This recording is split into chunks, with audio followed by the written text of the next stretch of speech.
एक योद्धा जो सदियों से अपनी पहचान छुपाकर शांत बैठा था, लेकिन जब स्वर्ग के देवताओं ने एक ऐसी तिलिस्मी मशीन बनाई जिसने हर जीव की तकदीर को अपना गुलाम बना लिया, तो उस योद्धा को फिर से अपने हथियार उठाने पड़े और आना पड़ा अपने उस मंकी किंग वाले अवतार में। लेकिन उसे अंदाजा नहीं था कि मुकद्दर की इस जंग में उसका सामना ऐसे देवताओं से होने वाला था जिनसे जीत पाना उसके लिए नामुमकिन हो जाएगा। मगर जब इस जंग में उसने अपनों को खोया तो उसके अंदर धधक गई वो आग जिसके आगे वो देवता भी कांपने लगे। ये कहानी है उस अमर योद्धा की जिसका नाम था सुन वुकोंग। कहानी की शुरुआत हुई उस दिन से जब वुकोंग अमर लोगों की डेस्टिनी काउंसिल में पहुंचा, जहां का हेडमास्टर स्वर्ग जाने वाले काबिल योद्धाओं का चुनाव करने वाला था। लेकिन वुकोंग मुकाबले में शामिल होने के बजाय ऊंची इमारत की छत पर जाकर उस जगह का जायजा लेने लगा और फिर उसने सीधे वहां की रसोई में पहुंचकर उनका खाना चुरा लिया। जब गार्ड्स के कप्तान के पास वो खाना पहुंचाया गया तो अपना खाना गायब देखकर कप्तान गुस्से में आ गया और जो लड़की खाना लेकर आई थी उसे मुक्का मारकर गिरा दिया। फिर अपने हथियार से उस पर वार कर दिया, पर तभी जूलियन नाम एक शख्स ने आकर उस लड़की को हमले से बचा लिया। कप्तान ने चिढ़कर अब जूलियन पर डंडे बरसाना शुरू कर दिया जिससे वो दूर जा गिरा। लेकिन तभी उसको पीछे से जोरदार लात पड़ी। ये अहाजी थी जिसकी बहादुरी के लिए सब तालियां बजाने लगे। सबके सामने हुई बेइज्जती से कप्तान और सैनिकों को और भी ज्यादा गुस्सा आ गया और वो अहाजी पर हमला करने के लिए कूद पड़े। लेकिन वो अहाजी तक पहुंच पाते उससे पहले ही एक जोरदार आवाज आई। जब अहाजी ने अपनी आंख खोलकर देखा तो वो सैनिक दीवार में ढंसा हुआ था। अचानक हुए हमले से कप्तान और उसके सैनिकों का मुंह खुला रह गया और जब उसने ऊपर देखा तो उसे पता चला कि वुकोंग अब उसके सिर पर उल्टा खड़ा था। वुकोंग ने कप्तान का चेहरा नोचकर उसे लात मारकर हवा में उछाल दिया। हालात बिगड़ते देख और भी सैनिक वहां आकर वुकोंग को घेरने लगे। वुकोंग ने अपने सिर को जोर से हिलाया और उसके कान से लावा निकलने लगा। ये लावा उसके जादुई हथियार एक दहकती छड़ी में बदल गया। जैसे ही सैनिकों ने धावा बोला, वुकोंग ने अपनी छड़ी से आग का ऐसा विस्फोट किया जिससे सारे दुश्मन झटके से पीछे जा गिरे। जब स्वर्गीय सेना की जनरल को इस भयंकर लड़ाई की खबर मिली तो उसने अपने सबसे खास योद्धा तिएन को आदेश दिया कि वो जाकर वुकोंग को काबू में करे। वुकोंग अब उन जमीन पर पड़े सैनिकों को देखकर मुस्कुरा रहा था, पर तभी तिएन के उड़ते हुए खंजरों की आवाज सुनकर वुकोंग तिएन की तरफ मुड़ा। लेकिन तिएन ने बिना कुछ बोले अपने खंजरों से उस पर हमला कर दिया। उसके अनगिनत धारदार हथियार हर दिशा से वुकोंग पर वार करने लगे, लेकिन उन वारों को वुकोंग ने अपनी फुर्ती से आसानी से रोक लिया। जब तिएन को सीधा हमला करना मुश्किल लगने लगा तो ब्लेड मास्टर ने खंजरों से एक खौफनाक बवंडर बना दिया। इस तूफान से निकलने का कोई रास्ता न देख वुकोंग ने अपना डंडा जमीन पर मारा और उसे अपनी शक्तियों से आग से धधका दिया, जिससे उसकी छड़ी का आकार इतना बढ़ने लगा कि वो छत तक जा पहुंची। फिर वुकोंग ने अपने उस भारी हथियार को एक जोरदार लात मारी जिससे वो सीधा तिएन के बनाए उस तूफान को चीरते हुए उसकी तरफ गिरने लगा। तिएन जैसे ही इस हमले से बचा, वुकोंग ने वो विशाल छड़ी पकड़कर उसकी तरफ घुमा दी। तिएन हवा में छलांग लगाकर फिर से बच निकला, लेकिन अब वो खतरनाक हमला अहाजी की तरफ बढ़ रहा था। वो अहाजी को रास्ते से हटने के लिए चिल्लाने लगा, लेकिन अहाजी बिना किसी परवाह के वहां खड़ी रही। तभी अचानक वो डंडा एकदम से रुक गया और ऐसा लगा जैसे अहाजी ने सिर्फ एक उंगली से उसे रोक लिया हो। लेकिन दरअसल वहां एक और शख्स मौजूद था जो लड़की को बचाने के लिए उस हमले को रोके खड़ा था। अहाजी ने उसे अर्लेंग नाम से पुकारा। इसके बाद अर्लेंग ने वुकोंग का डंडा जमीन पर दे मारा और अपने ताकतवर दिव्य शक्तियों वाले हाथ को पीछे करके एक ऐसा मुक्का जड़ा कि वुकोंग का विशाल हथियार टूटकर वापस उसी छोटी छड़ी में बदलने लगा। वुकोंग ने भी अब गुस्से में आकर आखिरी हमले के लिए छलांग लगाई, पर अर्लेंग ने बिजली जैसी रफ्तार के साथ फिर से एक जोरदार मुक्का मारा और उस एक ही वार से वुकोंग हवा में उड़कर दूर जा गिरा और बेहोश हो गया। इसके बाद गार्ड्स ने वुकोंग को जेल में डाल दिया। अर्लेंग भी वही बेड़ियों में कैद था। दूसरी तरफ अहाजी ने जनरल के पास पहुंचकर शिकायत की कि आखिर अर्लेंग को जेल क्यों हुई, उसने तो बस लड़ाई को रोका था। दरअसल अहाजी उस जनरल की ही बेटी थी, पर उन दोनों के रिश्ते में दरारें थीं क्योंकि वो अपनी माँ की तानाशाही और क्रूरता वाली आदत से नफरत करती थी। उधर जेल की सलाखों के पीछे कैद वुकोंग को अब भी लग रहा था कि उसके साथ नाइंसाफी हुई है। वुकोंग ने अर्लेंग को दोबारा लड़ने के लिए कहा, पर जब अर्लेंग ने मना कर दिया तो वुकोंग ने उसे उकसाने के लिए उसकी माँ की बेइज्जती करना शुरू कर दिया। दरअसल अर्लेंग की माँ को एक इंसान से प्यार हुआ था और अर्लेंग में आधा अंश इंसानों का था। अर्लेंग जैसे ही गुस्से में आकर लड़ने के लिए खड़ा हुआ, तभी जनरल और तिएन अचानक वहाँ जेल में आ गए। जनरल ने अर्लेंग की बेड़ियों को खोल दिया और उसे वहाँ से जाने का आदेश दिया। वुकोंग को लगा कि लड़ाई दोनों ने की थी, इसलिए उसे भी जाने दिया जाएगा। लेकिन तभी जनरल ने अपनी जादुई शक्तियों से एक बाइंडिंग मुकुट निकाला और तिएन ने वो मुकुट वुकोंग के सिर पर पहना दिया। वुकोंग इसे हल्के में ले रहा था, लेकिन जैसे ही जनरल ने मंत्र पढ़ना शुरू किया, वैसे जैसे ही वो तिलिस्मी मुकुट सिकुड़ने लगा, जिससे वुकोंग को ऐसा असहनीय दर्द हुआ कि वो जमीन पर गिरकर तड़पने लगा और आखिरकार उस भयानक दर्द के कारण बेहोश हो गया। अहाजी ये सब देख रही थी और वुकोंग को तड़पता देख उसे बुरा लगा। उसने चालाकी से अपनी माँ से मुकुट को काबू में रखने वाली वो छड़ी यह कहकर मांग ली कि वुकोंग को अब वो खुद सजा देगी। जनरल ने भी अपनी बेटी की काबिलियत परखने के लिए वो छड़ी उसे दे दी, लेकिन साथ ही अहाजी को हिदायत भी दी कि वो हर पल उस पर अपनी नजर रखे। उधर बेहोशी की हालत में वुकोंग को अपने अतीत के सपने आने लगे। बहुत समय पहले स्वर्ग की एक रहस्यमयी मशीन डेस्टिनी एस्ट्रोलैब इंसानों की किस्मत को काबू में रखने की ताकत रखती थी। उसी समय एक महाकाय योद्धा का जन्म हुआ, जिसने अपनी तकदीर को स्वीकार करने से मना कर दिया और उसने डेस्टिनी एस्ट्रोलैब को तबाह करने के लिए स्वर्ग की सेना के खिलाफ एक भयंकर जंग छेड़ दी और पूरी सेना को घुटनों पर ला दिया। लेकिन आखिरकार अपनी पूरी ताकत लगाकर स्वर्गीय सेनाएं उसे मारने में कामयाब रही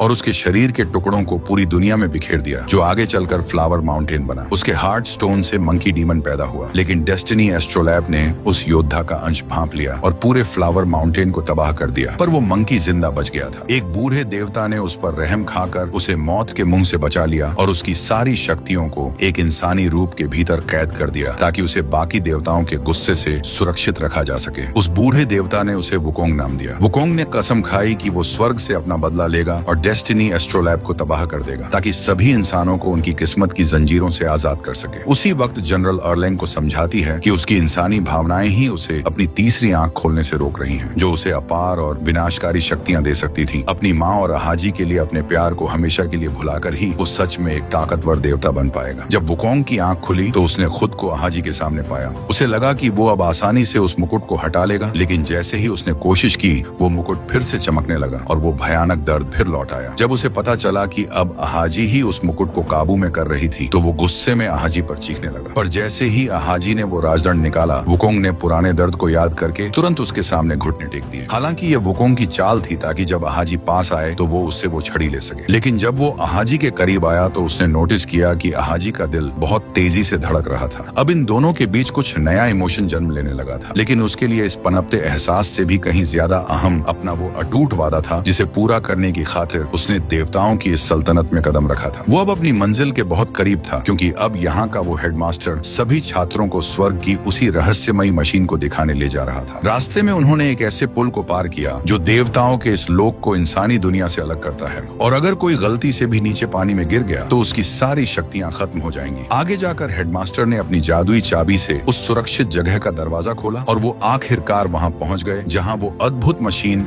डेस्टिनी एस्ट्रोलैब थी। वुकोंग ने अंदर जाते ही मौके का फायदा उठाकर वो जादुई चाबी चुरा ली। जनरल को भी वुकोंग की मंशा पे शक था, इसीलिए वहां मौजूद भीड़ को स्वर्ग का इतिहास बताते वक्त उसने जानबूझकर फ्लावर माउंटेन की तबाही का जिक्र किया, ताकि वो वुकोंग के इरादों का साफ पता लगा सके। उस औरत की बेरहम बातें सुनकर वुकोंग का खून खौलने लगा। वुकोंग को उकसाने के बाद जनरल को यकीन हो गया था कि स्वर्ग पर हमला करने वाला वो पुराना शैतान आज भी वुकोंग के भीतर जिंदा है। जनरल ने तिएन को आदेश दिया कि वुकोंग कुछ करे, उससे पहले ही वो उसे खत्म कर हार्ट स्टोन वापस लेकर आए। लेकिन तब तक वुकोंग ने उस गुप्त दरवाजे तक पहुंचकर जादुई चाबी से उसे खोल लिया था। उसने अपनी छड़ी निकाली, लेकिन जैसे ही वो हमला करने के लिए आगे बढ़ा, दरवाजे से एक तलवार तेज गति से उसकी तरफ आने लगी। वुकोंग अपनी फुर्ती का इस्तेमाल करके उस वार से बच गया, लेकिन उसने देखा कि एक बार फिर अर्लेंग उसका रास्ता रोके खड़ा था। अपने मंजिल के इतना करीब होने के बाद भी अब वुकोंग का वहां पहुंचना काफी मुश्किल हो गया था। गुस्से में आकर वो अपने हथियार को फिर से बड़ा करने लगा, लेकिन अर्लेंग ने तुरंत अपनी बर्फीली तलवार निकाली और वुकोंग पर हमला बोल दिया और उसकी दहकती आग की छड़ी को अपने वार से फिर से ठंडा कर दिया। अर्लेंग ने इसके बाद लगातार ताबड़तोड़ वार किए, पर वुकोंग भी बड़ी फुर्ती से उसके हर हमले से बच निकला। लेकिन उनकी इस भयंकर भिड़न से पुल टूटने लगा और देखते ही देखते वहाँ एक खौफनाक तूफान खड़ा हो गया। तिएन भी अब वुकोंग के खिलाफ मैदान में कूद पड़ा और अब उन दोनों का साथ में सामना करना वुकोंग के लिए मुश्किल लगने लगा। हर तरफ से हो रहे हमलों को रोकना अब संभव नहीं था। तभी अहाजी भी जूलियन को लेकर पुल पर आ गई और उन्हें लड़ाई रोकने के लिए कहने लगी,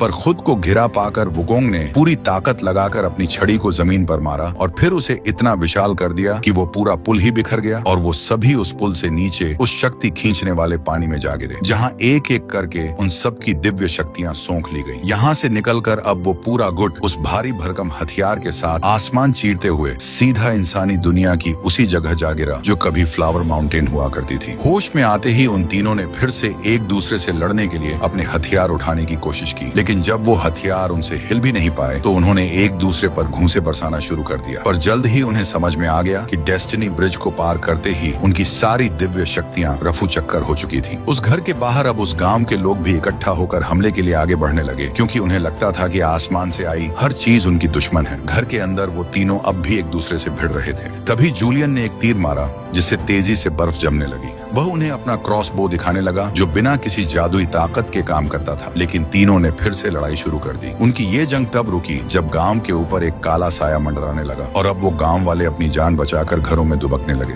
दरअसल ये काला साया एक दानव था जो रोज सब कुछ तहस नहस करने के लिए आ धमकता था। वो बादल जैसा दिखने वाला राक्षस लोगों को एक एक करके दबोचने लगा। तिएन की नजर बाहर एक मासूम बच्चे पर पड़ी और उसे तब हैरानी हुई जब एक औरत ने उस बच्चे की जान बचाने के लिए अपनी जान की बाजी लगा दी। वो उनकी मदद के लिए अपनी पूरी रफ्तार से दौड़ा, उस बच्चे को अपनी गोद में उठाया और उन दोनों को अंदर सुरक्षित जगह तक पहुंचा दिया। पर तभी वो क्लाउड डीमन उसे जकड़कर अपनी तरफ खींचने लगा। इससे पहले कि वो राक्षस उसे पूरी तरह निगल जाता, एक हाथ उसकी तरफ बढ़ा और उसे रोक लिया। ये वुकोंग था जो अब अपने दुश्मन की भी अच्छाई देखकर उसकी जान बचाने लगा। अब अर्लेंग ने भी फुर्ती दिखाते हुए उसे थाम लिया, लेकिन अपनी शक्तियों के बिना वो सब मिलकर भी उस क्लाउड डीमन के सामने कमजोर पड़ने लगे। तभी अहाजी ने जूलियन के बनाए उस बर्फीले तीर से क्लाउड डीमन पर हमला कर दिया, जिससे उस दानव में बर्फ जमने लगी और वो पीछे हटने को मजबूर हो गया, लेकिन पत्थरों से टकराकर वो तीनों बेहोश हो गए। अगली सुबह जब वुकोंग की आंख खुली तो उसने देखा कि अहाजी ने उसे रस्सियों में जकड़ रखा है ताकि उनके बीच फिर से कोई लड़ाई ना हो। अहाजी ने वुकोंग और अर्लेंग को समझाया कि उन्हें इन गांव वालों की मदद करनी ही होगी, क्योंकि इन बेचारों ने बहुत दुख सहे हैं और वे उन्हें स्वर्ग से आए फरिश्ते मान रहे हैं। अर्लेंग को भी एहसास हो गया था कि उनकी मदद के बिना ये पूरा गांव तबाह हो जाएगा, लेकिन वुकोंग ने पहले तो अपनी अकड़ में उनकी मदद करने के लिए मना कर दिया।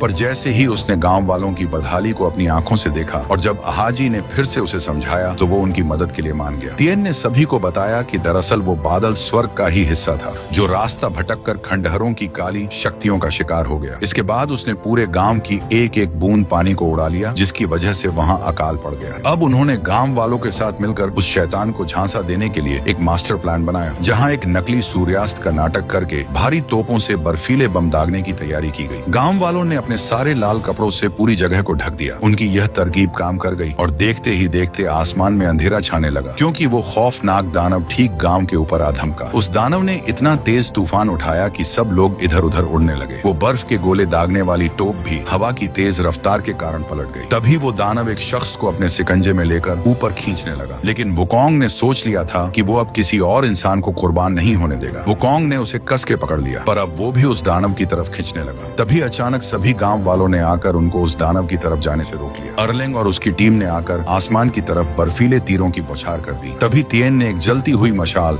उन लाल कपड़ों के नीचे फेंक दी। आग की उस रोशनी से सूर्यास्त का जबरदस्त भ्रम पैदा हो गया और वो राक्षस अपने असली डरावने रूप में सामने आने लगा। वुकोंग ने भी गांव वालों के साथ मिलकर उस तोप को सीधा कर लिया, लेकिन निशाना लगाने के लिए वो तोप अब भी नीचे थी। वुकोंग की मदद के लिए अर्लेंग वहां पहुंचा और अपनी पूरी ताकत लगाकर उस तोप को उठा दिया। वुकोंग ने बिना मौका गवाए सीधा उसके मुंह पर जोरदार धमाका कर दिया। राक्षस पलक झपकते ही बर्फ बनकर सीधा गांव की तरफ गिरने लगा, जहां तिएन ने फुर्ती दिखाकर उसे एक लोहे के पिंजरे में दबोच लिया। बरसों तक जुल्म सहने के बाद आखिरकार उस दानव से आजाद होकर गांव वालों की खुशी का ठिकाना नहीं रहा। सब जीत का जश्न मनाने लगे, लेकिन उन्हें नहीं पता था कि उनकी किस्मत पहले ही लिखी जा चुकी थी। अहाजी भी वुकोंग के पास आई और गांव वालों की मदद करने के लिए उसे शुक्रिया कहा। अहाजी ने वुकोंग को एक प्यारा सा तोहफा भी दिया। वुकोंग के दिल में भी अब अहाजी के लिए फीलिंग्स आने लगी, लेकिन तभी जश्न के उस माहौल में जूलियन को कुछ अजीब लगा। तभी उसकी नजर सामने खड़े एक रहस्यमयी साए पर पड़ी जो काली रोशनी में लिपटा हुआ सबके सामने आ खड़ा हुआ। उसने जूलियन पर ऐसा हमला किया कि वो सीधा एक घर से जा टकराया। फिर उस रहस्यमयी शख्स ने हवा से बर्फ के हथियार बनाकर गोलियों की तरह जूलियन पर दाग दिए। लोग अपनी जान बचाने के लिए भागने लगे, लेकिन जिस घर में वो बचने के लिए छुपे वही वो बेरहम शिकारी भी भीतर घुस गया और उन मासूमों पर भी अपनी बर्फ की गोलियां दाग दी। तिएन ने उनकी मदद करने की कोशिश की, लेकिन वो हत्यारा उसके रास्ते में आ गया और उसके पूरे बदन को बर्फ के नुकीले टुकड़ों से छलनी कर दिया। वुकोंग को जब खतरे का एहसास हुआ तो वो भागते हुए वहां पहुंचा, पर वहां का नजारा देख उसके होश उड़ गए, क्योंकि हर कोई मारा जा चुका था। अर्लिंग ने वहां पहुंचकर जब वो मंजर देखा तो वो सन्न रह गया। वहीं पर अधमरी हालत में पड़ा जूलियन भी था, जिसने गांव वालों को न बचा पाने का मलाल लिए अपनी आखिरी सांसें तोड़ दी। उसी वक्त कई और हथियारे बाहर आ गए। उन्हें देखकर वुकोंग ने अपना आपा खो दिया और अपने साथियों की मौत का बदला लेने के लिए उनकी तरफ बढ़ने लगा। लेकिन उन्होंने वुकोंग पर बर्फ की गोलियों की बौछार कर दी, जिससे वो जख्मी होकर जमीन पर गिर पड़ा। तभी वहाँ जनरल भी आ गई। वो कहने लगी कि किस्मत के आगे तुम्हारी हर कोशिश बेकार है, क्योंकि इन लोगों की मौत पहले ही लिख दी गई थी। अहाजी भी दौड़कर घायल वुकोंग को अपनी माँ से बचाने के लिए वहाँ आई, लेकिन अपनी शक्तियों के बिना वो सब अब बेबस थे। जनरल ने अब एक आखिरी वार किया और वो जगह जो कुछ पलों पहले खुशी में डूबी थी अब अंधेरे में खो गई।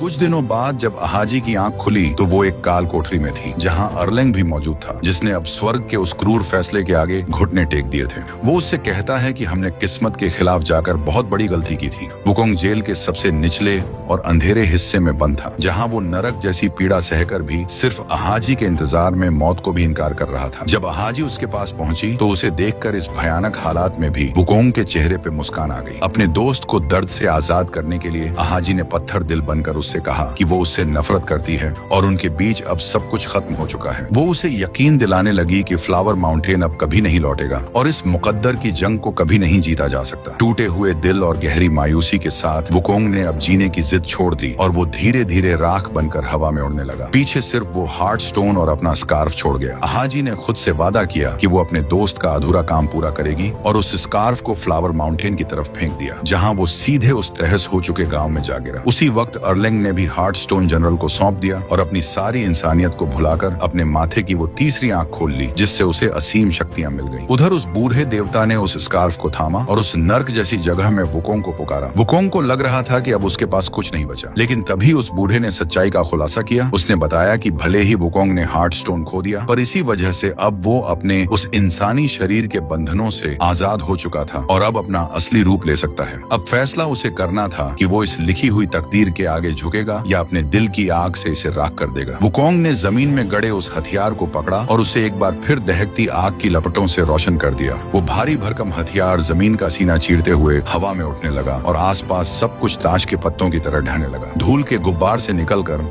अब वुकोंग ने मंकी डीमन का असली रूप ले लिया और उसकी छड़ी भी अब इस ताकत से धधकने लगी। वुकोंग ने अब उस क्लाउड डीमन को भी आजाद कर दिया। वुकोंग का ये रूप देखकर वो दानव भी उसके सामने रुक गया और एक वफादार साथी की तरह उसे अपनी पीठ पर बिठाकर देवताओं की उस नगरी की तरफ उड़ चला और वुकोंग सीधा स्वर्ग में एक मिसाइल की तरह उतरा। इतना तेज कंपन हुआ कि सब कुछ हिल गया। गड़बड़ महसूस होते ही अंदर खड़े कप्तान ने उसे सामने आने को कहा, लेकिन उसे नहीं पता था कि वो अपनी मौत को बुला रहा था। तभी छत चीरकर वुकोंग की छड़ी उनके सामने आ गिरी। वो कुछ कर पाते उससे पहले ही एक भयंकर धमाका हो गया और सारे गार्ड्स हवा में उड़ गए। कप्तान भी सीधा जमीन पर आ गिरा। तभी धूल के गुब्बार के बीच से निकलते हुए वुकोंग ने खुद को स्वर्ग के बराबर घोषित किया। वो अब पूरी तरह अपने असली अवतार में आ चुका था। वुकोंग ने अपनी छड़ी एक सैनिक की तरफ फेंकी, जो तुरंत चकनाचूर हो गया। फिर उसने एक जंगली जानवर की तरह उन पर हमला करना शुरू कर दिया। वो एक एक करके उन्हें चीरने लगा। उसका हर एक बार उनके लिए मौत लेकर आ रहा था। गांव में मारे गए लोगों का बदला लेते हुए वुकोंग उनको टुकड़ों में बिखेर देता है। उसके अंदर का जानवर अब बाहर निकल आया था, लेकिन अब और भी ज्यादा सैनिक वहां आकर उसे चारों तरफ से घेरने लगे।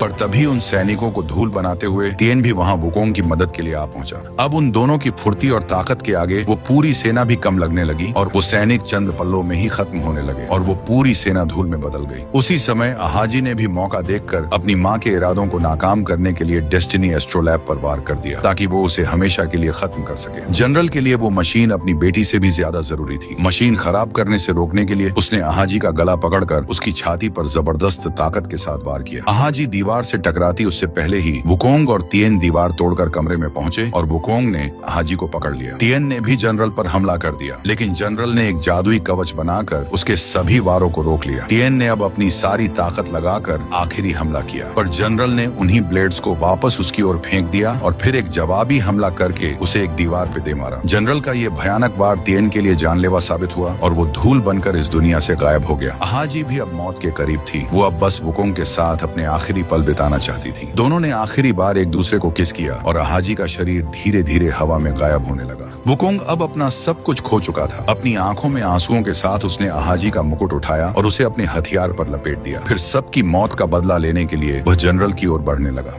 जनरल ने अपने चारों ओर फिर से दीवार बना ली, लेकिन वुकोंग गुस्से में उस पर बार बार वार करता रहा। आखिरकार वो दीवार कमजोर पड़ने लगी और जब सारी ताकत लगाकर अपने हाथों से उसने दीवार को 2 हिस्सों में तोड़ना शुरू किया तो जनरल ने मजबूर होकर उन्हें बाहर टेलीपोर्ट कर लिया और अपने बनाए हुए ब्लेड से वुकोंग पर हमला शुरू कर दिया। लेकिन वुकोंग ने आसानी से उन सभी को रोक दिया। जनरल ले अब एक विशाल ब्लेड से वुकोंग पर हमला किया, लेकिन उसने फुर्ती दिखाकर अपनी छड़ी से उसके टुकड़े टुकड़े कर दिए। तभी अचानक अर्लेंग ने भी वुकोंग पर हमला बोल दिया। हमले से वुकोंग दूर जा गिरा। वो अब गुस्से में आकर अर्लेंग की ओर दौड़ा और उनके बीच भीषण लड़ाई शुरू हो गई। लेकिन अर्लेंग ने फिर से अपने वार से वुकोंग को पीछे धकेल दिया। फिर अर्लेंग ने एक वार से विशाल बर्फीला हथियार बनाया और उसे वुकोंग पर दे मारा और वो पहाड़ों की ओर धकेलता हुआ चट्टानों से जा टकराया। वुकोंग ने भी जवाबी हमला करके अपना हथियार अर्लेंग की तरफ फेंका, लेकिन अर्लेंग ने उसे रोककर उसकी छड़ी के टुकड़े टुकड़े कर दिए। अब वुकोंग ने अर्लेंग के हथियार को उन टुकड़ों से ढककर हवा में उछाल दिया और दोनों ने पूरी ताकत से एक दूसरे को एक मुक्का मारा, जिससे एक विशाल विस्फोट हुआ। जब धूल छटी तो अर्लेंग शांति से खड़ा था। दरअसल जब अर्लेंग ने वुकोंग पर वार किया तो उसके दिल में आहाजी की मौजूदगी महसूस की। उसकी मौत का एहसास करके अर्लेंग की इंसानी भावनाएं फिर से जाग गई। आहाजी की यादों को छोड़ने से इनकार करते हुए उसने जनरल की कठपुतली बनकर रहने से मना कर दिया। अब जनरल ने अपनी जादुई शक्तियों का इस्तेमाल करके एक विशाल टाइटन बनाया ताकि दोनों को खत्म कर सके। वुकोंग ने जमीन पर मुक्का मारकर आग का एक गोला निकाला जो उसके हथियार में बदल गया। इसके बाद वुकोंग ने अपनी छड़ी को उस टाइटन की दिशा में फेंक दिया और उसके बड़ा होने पर उस पर छलांग लगा दी। वो अपने हथियार पर भागते हुए तेजी से टाइटन की तरफ बढ़ने लगा। वुकोंग को टाइटन की तरफ बढ़ता देख अर्लेंग ने भी दौड़ना शुरू किया और हवा में तैरते हुए पत्थरों पर छलांग लगाते हुए उस विशालकाय टाइटन की ओर बढ़ने लगा। उसी वक्त वुकोंग ने भी अपनी विशाल छड़ी के नीचे कूदकर उसे अपनी पूरी ताकत के साथ टाइटन पर घुमा दिया। अब उन दोनों ने एक साथ अपना आखिरी वार किया। अर्लेंग ने उस टाइटन के बीचों बीच भयानक मुक्का मारा और वुकोंग ने अपनी विशाल छड़ी से उसके सिर पर सीधा वार कर दिया। उस वार ने टाइटन के सिर के 2 हिस्से कर दिए और उसके अंदर मौजूद जनरल भी उस ऊर्जा से फटने लगी। आखिरकार जनरल और डेस्टिनी एस्ट्रोलैब को खत्म करने के बाद वो दोनों फिर एक दूसरे के सामने खड़े थे। अर्लेंग ने वुकोंग को कहा कि इस बार आहाजी ने उसे बचा लिया, लेकिन अगली बार जब वे मिलेंगे तो उनके बीच मौत की लड़ाई होगी। इसके बाद वो दोनों अपने अलग अलग रास्तों पर निकल पड़े। अर्लेंग स्वर्ग की सेना का नया जनरल बना और वुकोंग ने उन सब लोगों को इकट्ठा किया जो अपनी किस्मत स्वीकार नहीं करना चाहते थे और देवताओं के खिलाफ एक ऐसा युद्ध छेड़ा जो सैकड़ों वर्षों तक चला। इसी के साथ फिल्म की कहानी का अंत हो जाता है। अगर आपको ये वीडियो पसंद आया तो इसे लाइक करें और ऐसी ही और मूवीज के लिए चैनल को सब्सक्राइब करना न भूलें।